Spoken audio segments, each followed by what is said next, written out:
जय हिंद।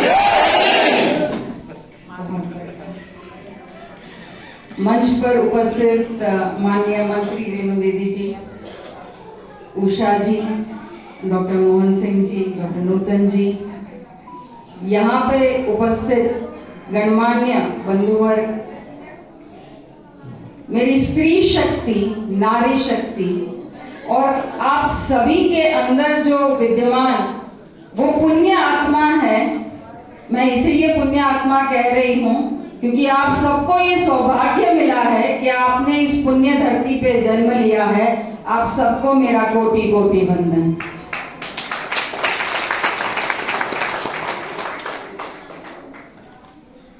जो अपने जीवन काल में मातोश्री से अनंत काल तक लोक माता बन गई, जिनका कर्तृत्व स्मरण पुण्य श्लोक बन गया।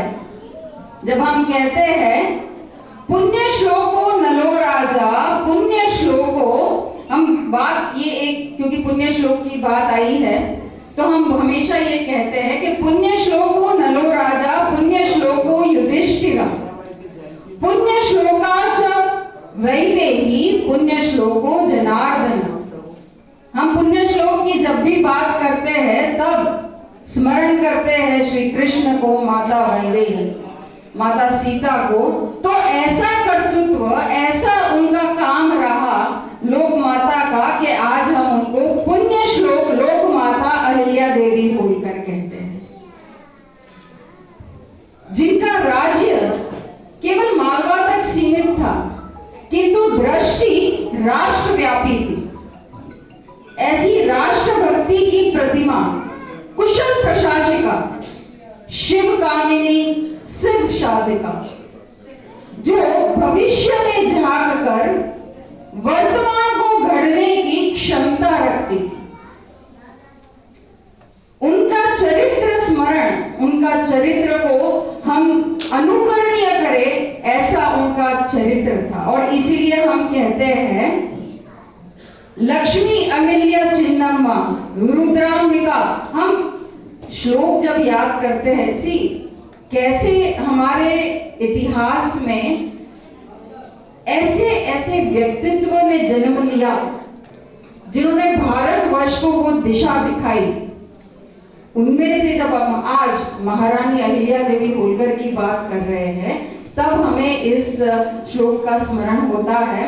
हम कहते हैं लक्ष्मी अहिल्या चिन्नम्मा रुद्रांबिका सुविक्रमा निवेदिता शारदा च प्रणम्य मातृदेवता। उनको नमन करते हैं। ऐसी हम हमेशा बात करते हैं लोक माता अहिल्या देवी होलकर। तो जब बिहार आना हुआ तो मतलब बताया गया, हम कहते हैं उनको महारानी अहिल्याबाई होलकर। तो बातचीत चल रही थी यहाँ के बंधु वर्ग से और मैंने पूछा ऐसा क्यों? तो उन्होंने कहा कि जब विष्णुपद मंदिर का पुनर्निर्माण हुआ, उन्होंने उसका जीर्णोद्धार किया, तब वो महारानी थी और सदैव हमें वो महारानी के रूप में याद रहती है। ऐसा अद्भुत चरित्र देवी का कि उन्होंने पूरे भारतवर्ष में अपनी ऐसी अलग अलग छाप छोड़ी है। भारत के हर एक राज्यों में अगर मैं कहूँ, उन्होंने अपना कार्य जो किया है, उन्होंने सबके मन में इतनी गहरी छाप छोड़ी है कि आज 300 वर्ष बाद भी हम उनके कर्तृत्व का स्मरण कर रहे हैं। हम सब लोक माता अहिल्याबाई होलकर को जानते हैं कि उन्होंने हजारों मंदिरों का जीर्णोद्धार किया। चाहे हम ज्योतिर्लिंग की बात करें, उन्होंने तब आवश्यकता जो थी भारत में पुनः धार्मिक वो अस्मिता जगाने की, उन्होंने वो कार्य किया। किंतु हम बहुत कम ये चीज जानते हैं कि हम उन्हें केवल मंदिर जीर्णोद्धार तक सीमित नहीं कर सकते उनके कार्यों को। वो कुशल प्रशासिका भी, उनका जो मिलिट्री के प्रति, युद्ध के प्रति जो स्ट्रैटेजीज हम करते थे उसके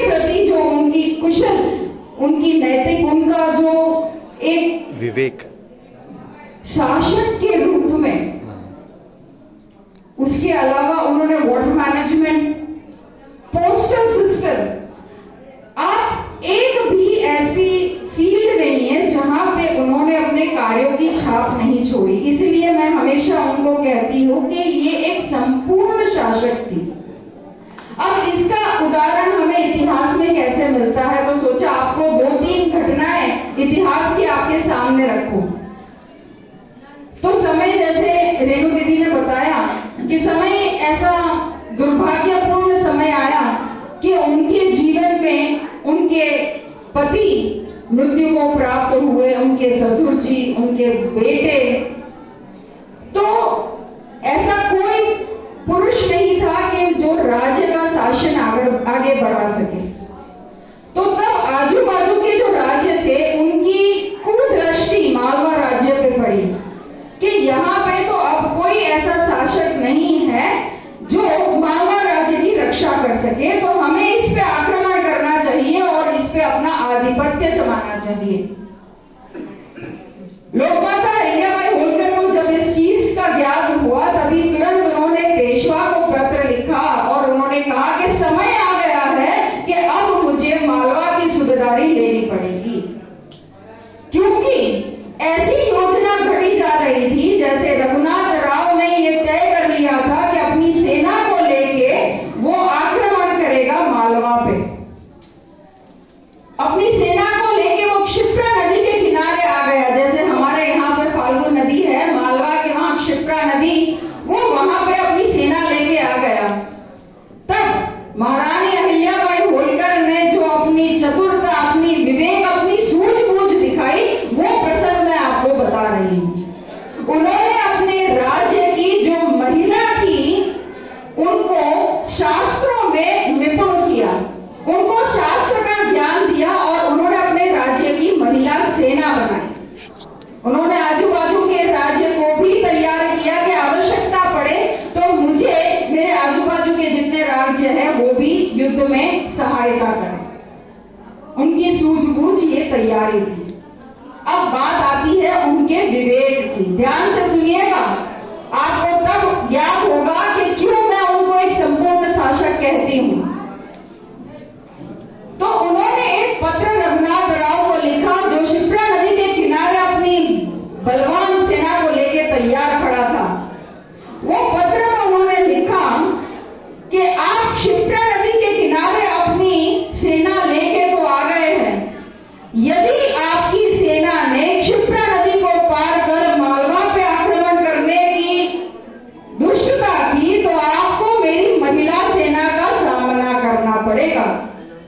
यदि मैं इस युद्ध में हार जाती हूं तब भी मेरी विजय होगी, क्योंकि मेरी महिला सेना ने आपसे युद्ध किया। किंतु बात अभी आती है विवेक की, ध्यान से सुनिएगा। किंतु यदि आप इस युद्ध में हार गए तो सदैव जीवंत काल तक और इतिहास में आप कलंकित होकर रह जाएंगे कि आप मेरी महिला सेना से हारे हैं।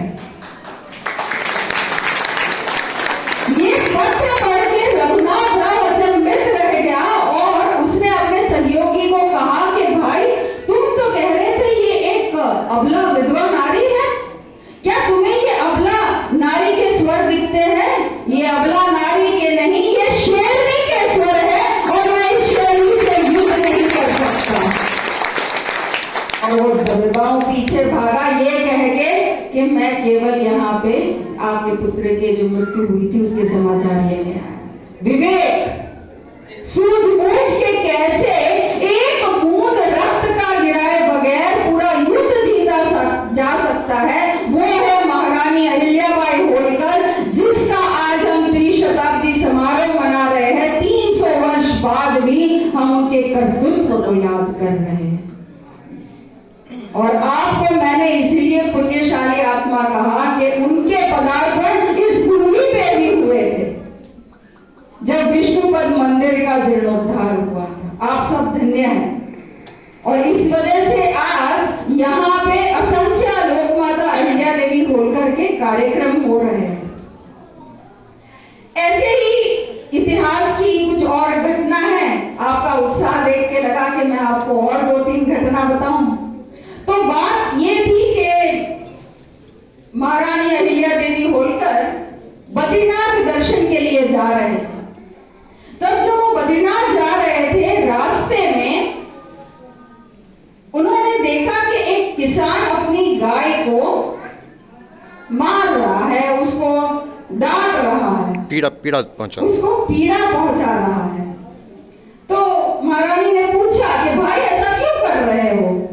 तो किसान ने कहा, मैं क्या करूं देवी, इस गाय ने मेरा जितना पूरा खेत था उसका पूरा अनाज, पूरा जो धान है वो खा लिया। अब मैं अपने परिवार को कैसे पोषित करूं?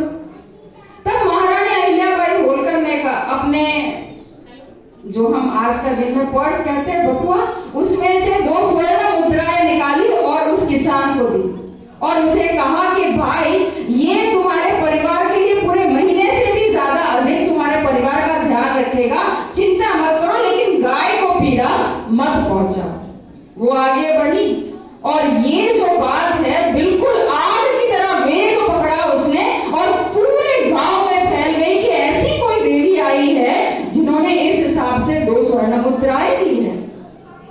तो पूरा गांव इकट्ठा हो गया महारानी अहिल्याबाई होलकर के पास और कहा, हमारी गाय ने भी हमारा जो खेत है वो ऐसे नुकसान पहुंचा दिया है, हमें भी सहायता करे कृपया। अब महारानी थी वो, उनको पता है ऐसा तो पॉसिबल नहीं है, लेकिन वो समझ गई और उन्होंने ये किया कि वो जो पूरा गांव था, उन्होंने जो हम जिससे गेहूं छानते हैं, सुपड़ा कहते हैं जिसे, ऐसे 2 सुपड़ा भर के स्वर्ण मुद्राएं उस गांव को दी और कहा, आज से ये पूरा गांव मेरा है और ये गांव जो है केवल गौचर के लिए रहेगा, यहाँ पे और कोई कार्य नहीं होगा।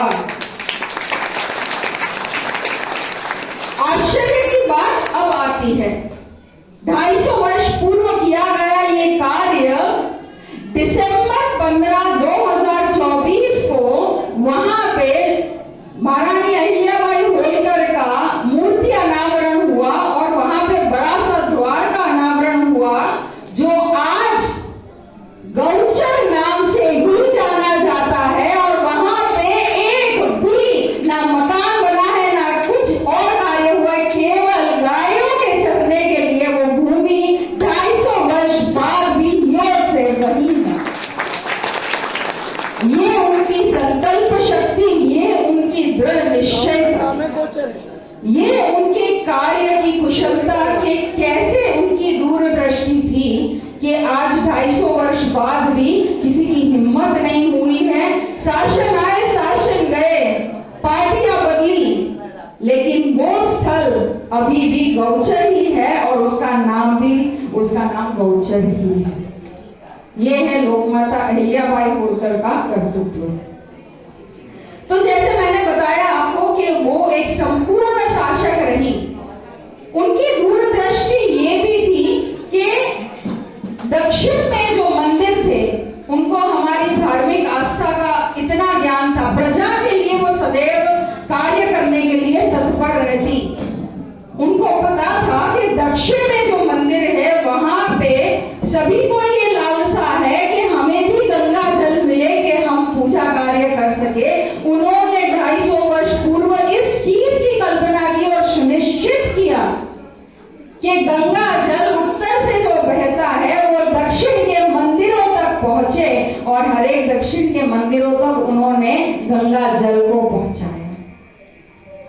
साथ में क्योंकि जल की बात हो रही है, रेणु दीदी ने भी इसकी बात की कि कैसे उन्होंने ये सुनिश्चित किया कि कुएं हैं, घाट है। आज भी आप जब वाराणसी जाते हैं वहां पे आप अहिल्या घाट को देखते हैं, जो केवल महिलाओं के लिए वहां पे अभी भी इतने वर्षों बाद ज्यों का त्यों है और वहां पे महिलाएं जो है निश्चिंत होकर अपना स्नान कर सकती है, गंगा मां में डुबकी लगा सकती है। तो बात आई जल की, बात आई वाटर मैनेजमेंट की, तो उन्होंने कुओं का निर्माण किया। तो आप सोच सकते हैं कि भाई इसमें कौन सी बड़ी बात है, कुएं ही तो बनाए हैं, हम भी बना देते हैं कुएं। तो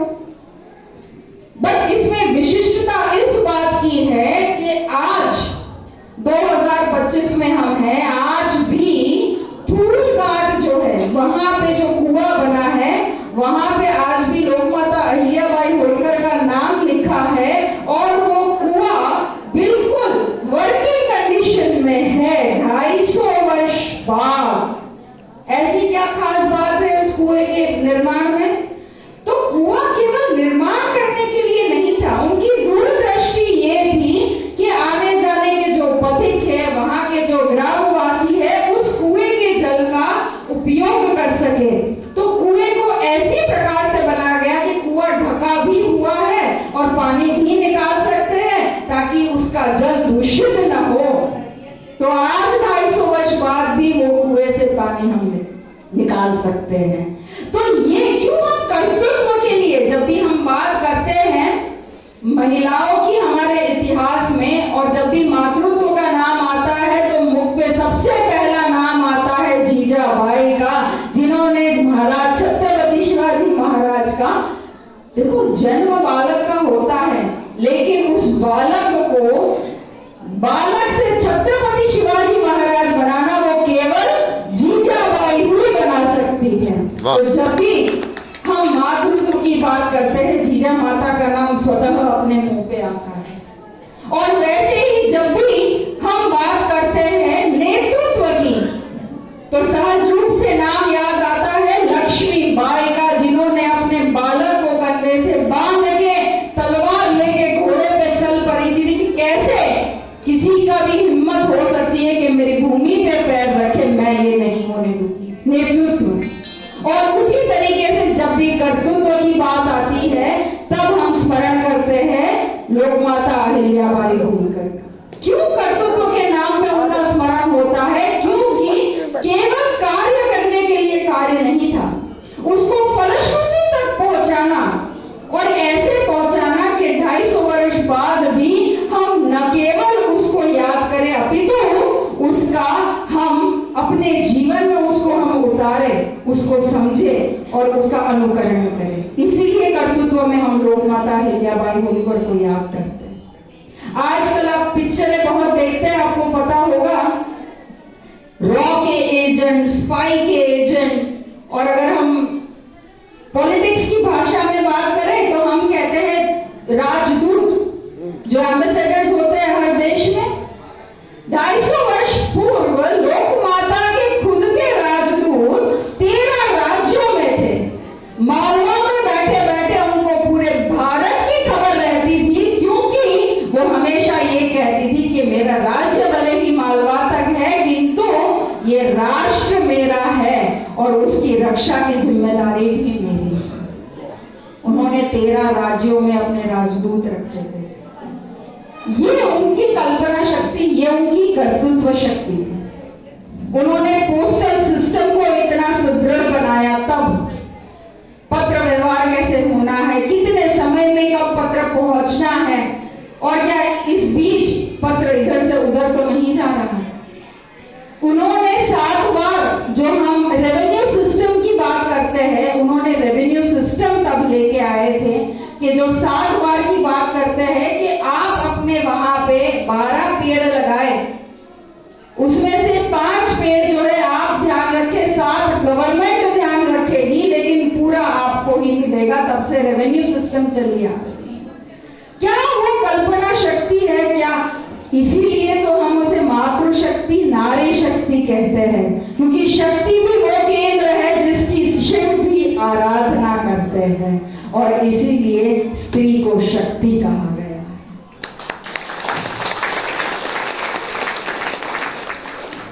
ऐसी ही सूझबूझ की बात आई तो एक और ऐसा, तब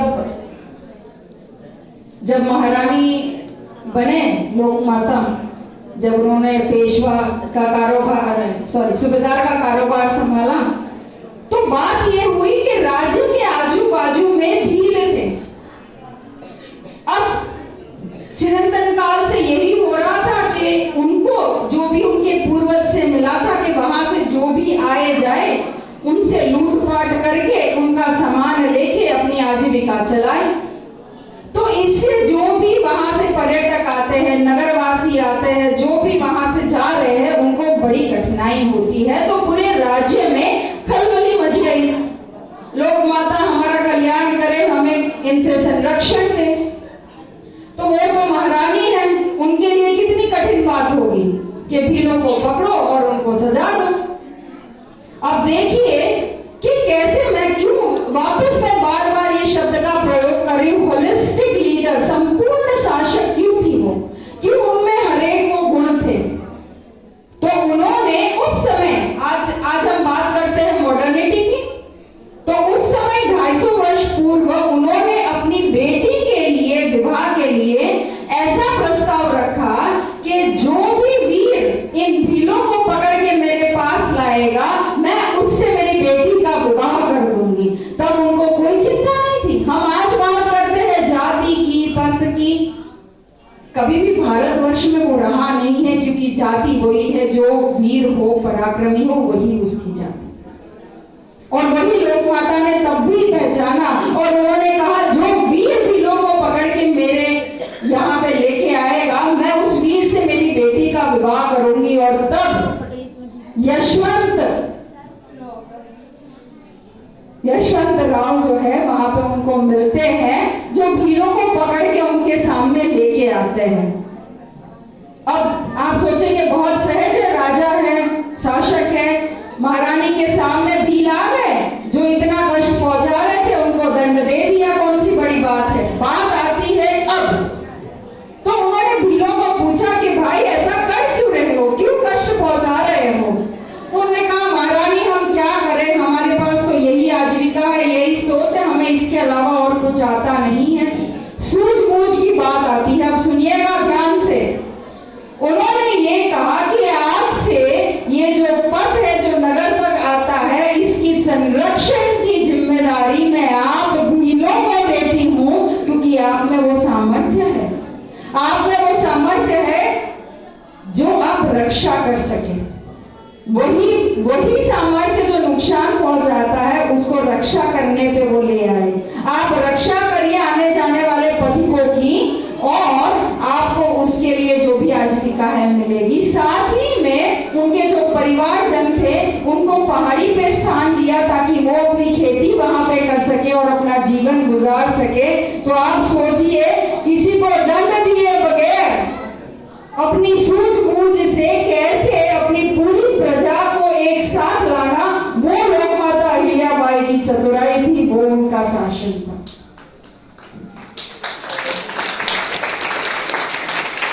इसीलिए आज हम कर्तृत्व के नाम, जब भी हम कर्तृत्व की बात करते हैं, हमारे मन में लोक माता की बात आती है तुरंत। और माता की बात करने बुलाया है, तो बिना करने कार्य के तो मैं यहाँ से जा नहीं सकती बताए बगैर। तो अब ये दोनों बातें क्योंकि सामने आ गई है, तो मैंने सोचा कुछ ऐसी इंपॉर्टेंट बात है जो यहाँ इस खंड से बाहर जाए तो आप अपने साथ लेके जा सके। क्यों आज पूरे वर्ष में ये त्रिशताब्दी समारोह मन रहा है लोक माता की जन्म शताब्दी का, इस वजह से ताकि हम वैसे ही कर्तृत्व भाव से आज अपना कार्य करें जैसे लोक माता ने किया। तो जब हम आज बात करते हैं, मैं अभी रेणु दीदी से कह रही थी कि कितना बड़ा सौभाग्य है मेरा और सिद्धार्थ जी हम दोनों का, कि हम आते हैं गुजरात से, सूरत से, जहां जैसे यहाँ फाल्गु नदी बहती है, वहां तापी नदी बहती है। ताप्ती नदी माने सूर्य की पुत्री। तो हमारा ये सौभाग्य रहा कि षष्ठी की पूजा, छठी मैया की पूजा, हमने तापी माँ को सूर्य से अर्घ देके जब हमने वहां पूजा की, तो उन्होंने ये आशीर्वाद तब दिया कि तुम यहाँ से पहली बार बिहार जाओगे तो डायरेक्ट गया जाओगे और उस पुण्य भूमि पे जाओगे। तो ये हमारा सौभाग्य है। तो भूमि बुलाती है, भूमि का महत्व है। क्यों हम बात करते हैं भूमि के महत्व की? इसीलिए क्योंकि ये वही भूमि है जहां माता सीता की अविचलता और दृढ़ता है, साथ ही में चाणक्य की सूझबूझ और कूटनीति भी है, और हम साथ में देखते हैं चंद्रगुप्त मौर्य की शूरवीरता भी इस भूमि में है। इस भूमि में वो क्षमता है कि राजकुमार सिद्धार्थ को बोध हुआ, वो गौतम बुद्ध बन गए, और साथ ही में आर्यभट्ट को ज्ञान उदय हुआ तो पूरे विश्व को गणित का प्रकाश मिला। वाह। जब हम बात करते हैं भूमि की, तभी हमें याद ये भी आता है कि कैसे सम्राट अशोक को ज्ञान की प्राप्ति हुई। हमें ये पता चलता है कि पूरे विश्व को कैसे अहिंसा का पाठ मिला।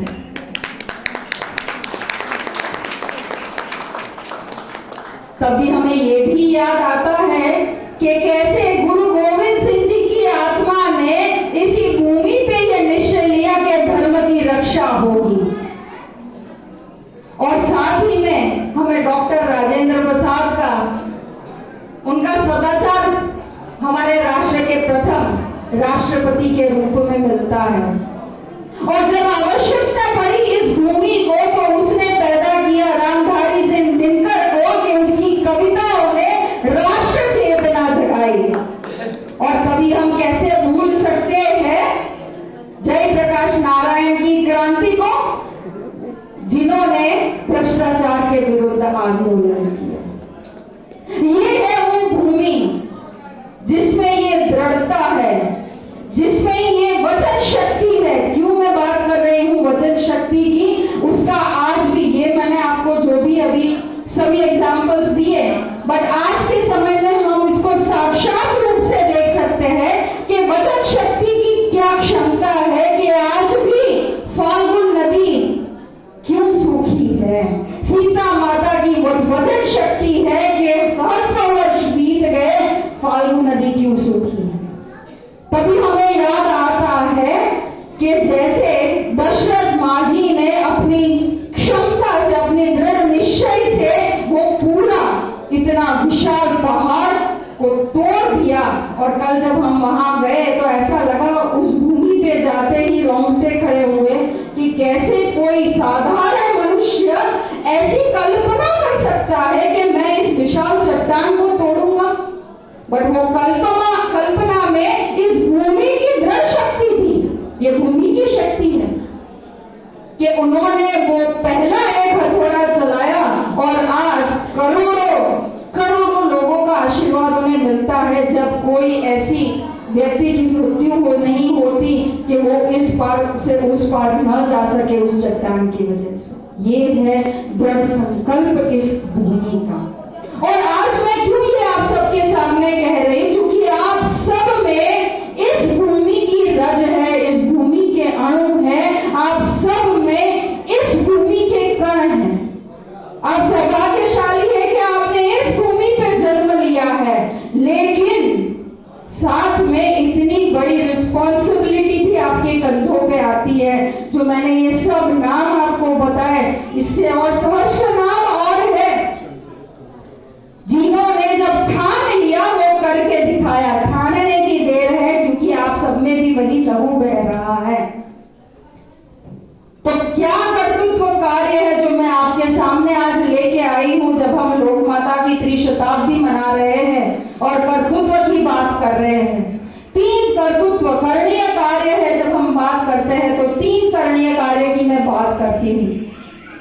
सबसे प्रथम जब मैं बात करती हूँ, और ये इसीलिए कर रही हूँ क्योंकि हम नालंदा भी, जब भी हम बात करते हैं इस भूमि की, तो नालंदा जो पूरे विश्व को ज्ञान प्रकाश जिसने दिया, तो जब आप ठान लेंगे कि अगर मुझे भी वापस वही दौड़ लेके आना है, वापस वही दौड़ लेके आना है कि आप कैसे पूरे भारतवर्ष को और पूरी दुनिया को वही पथ दिखाए क्या कि भले मैं जन्मा या मैं जन्मी इस भूमि पे हूं, लेकिन पूरा भारतवर्ष मेरा राष्ट्र है और मुझे मेरे भारतवर्ष की रक्षा करनी है। आप कहेंगे मैम आप आर्मी ऑफिसर हैं, आप तो रक्षा कर सकते हैं, मैं कैसे रक्षा कर सकता हूं या कर सकती हूं? तब बात आती है, क्योंकि बिहार अगर आप देखें तो बहुत स्ट्रैटेजिक पोजीशन पे है, बहुत सेंसिटिव पोजीशन पे है। जब नेपाल को हम बाजू में देखते हैं, आजू बाजू से राज्य सटे हैं, तो तब आपका दायित्व बनता है कि आप अपने राष्ट्र की रक्षा कैसे करें, आप अपने राष्ट्र के प्रथम सिपाही कैसे बने।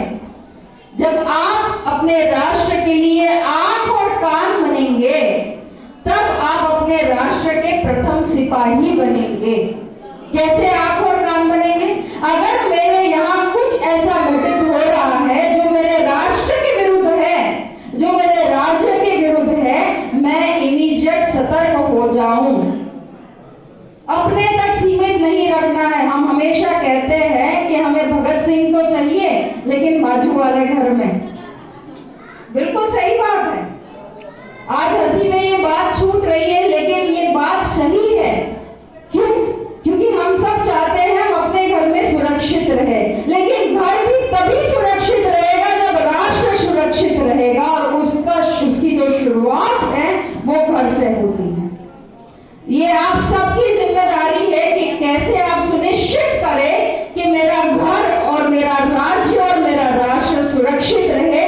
आप अपने कान और आंख सतर्क रखें। दूसरा जो करणीय कार्य मैं आपके लिए लेके आई हूं वो ये है कि अपने राष्ट्र की प्रगति में कैसे अपना योगदान दे। तो बात वापस अपने घर से शुरू होती है, मोहल्ले से शुरू होती है, जाती है राज्य और राष्ट्र तक। चाहे वो सफाई की बात हो, चाहे वो गवर्नमेंट प्रॉपर्टी की रक्षा की बात हो। ये गवर्नमेंट प्रॉपर्टी मतलब हमारी प्रॉपर्टी।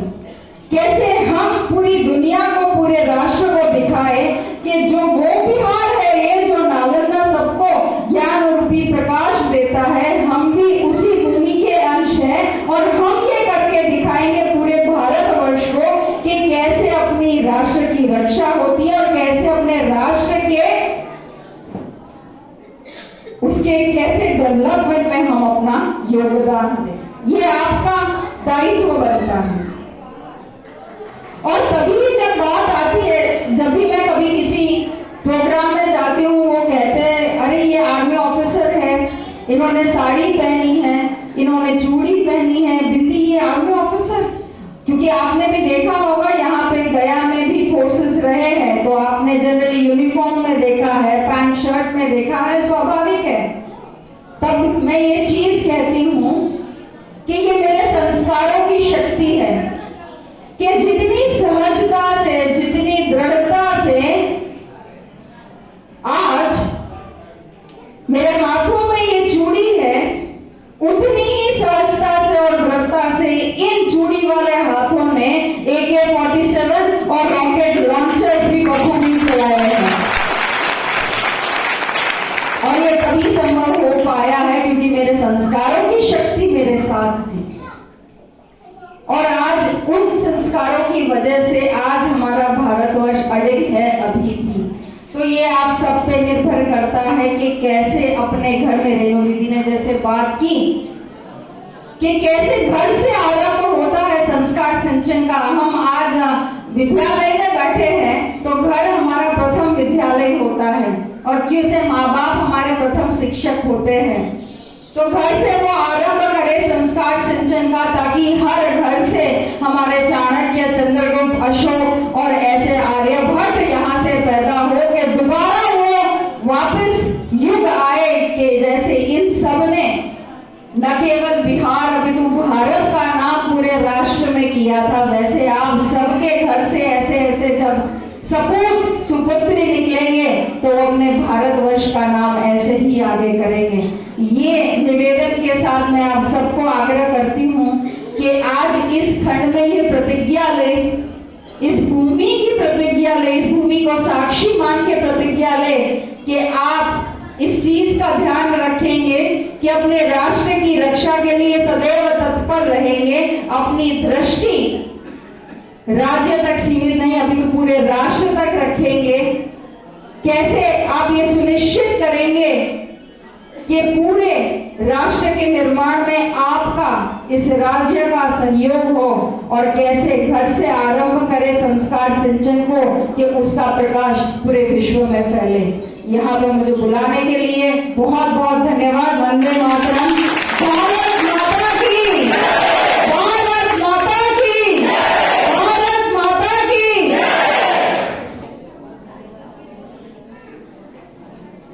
आपकी वाणी में आपका व्यक्तित्व झलक रहा था।